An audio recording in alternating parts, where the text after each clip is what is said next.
പക്ഷികളെയും മൃഗങ്ങളെയും ദത്തെടുക്കാൻ പൊതുജനങ്ങൾക്കും സംഘടനകൾക്കും അവസരമൊരുങ്ങുന്നു.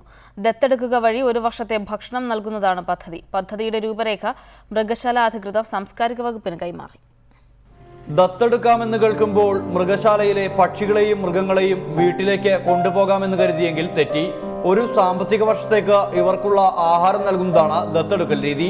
സംഘടനകൾക്കും വ്യക്തികൾക്കും ഒന്നോ അതിലധികമോ പക്ഷിമൃഗാദികളെ പദ്ധതിയിലൂടെ ദത്തെടുത്ത മൃഗശാലയുടെ ഭാഗമാകാം. രാജ്യത്തെ മറ്റ് മൃഗശാലകളിലും തിരുവനന്തപുരത്തും പരീക്ഷിച്ച് വിജയം കണ്ടതാണ് ഈ പദ്ധതി. പ്രതിവർഷം തൃശൂർ മൃഗശാലയിൽ ഭക്ഷണത്തിനായി മാത്രം 1 കോടി രൂപയോളം ചിലവ് വരുന്നുണ്ട്. ഇത് ഈ പദ്ധതി വഴി നേടാനാകുമെന്നാണ് പ്രതീക്ഷ.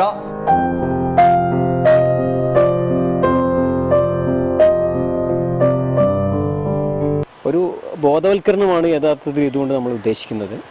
ആ ദത്തെടുക്കുന്ന വ്യക്തിക്ക് അല്ലെങ്കിൽ സംഘടനയ്ക്ക് യഥാർത്ഥത്തിൽ വൈകാരികമായ ഒരു ബന്ധം സൂവുമായിട്ടും ഇവിടുത്തെ മൃഗങ്ങളായിട്ടും ഉണ്ടാവുകയാണ് ചെയ്യുന്നത്.